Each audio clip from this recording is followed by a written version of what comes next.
Mesdames et messieurs, bonsoir et bienvenue à votre édition du Flash sur la RTV. Le Premier ministre Paul Kabatieba était ce matin au centre hospitalier universitaire de Tenganogo.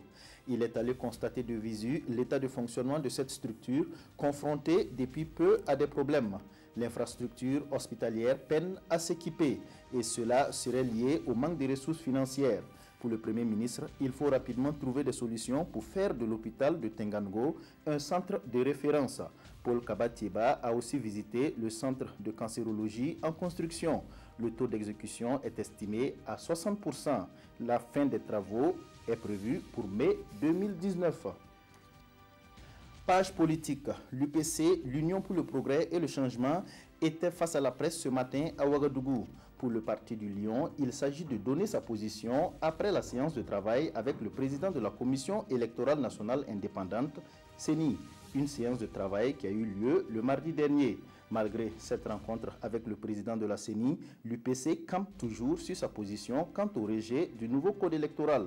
Le parti dit ne pas être rassuré par les explications qui lui ont été fournies. Et le parti a aussi renouvelé sa confiance au commissaire de l'opposition de la CENI.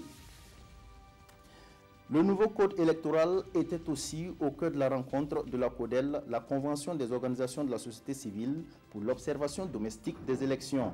Elle a animé une conférence de presse ce matin à ce sujet et sur un autre qui porte sur la situation sécuritaire difficile que connaît le Burkina Faso. Les conférenciers ont formulé des propositions parmi lesquelles l'accélération du processus de réconciliation nationale et le vote du référendum à l'Assemblée nationale. Culture à présent, et on parle des amoureux de sculpture.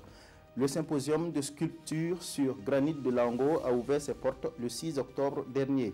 16 sculpteurs venus de plusieurs pays sont sur le site de Laongo pour exprimer leur talent d'artiste. Le ministre de la Culture a effectué le déplacement de Laongo pour encourager ces artistes qui sans doute laisseront leur héritage à la postérité à travers leurs œuvres. À l'international, avec des vents qui soufflaient à plus de 200 km/h, l'ouragan Michael a dévasté le nord de la Floride aux États-Unis d'Amérique ce mercredi.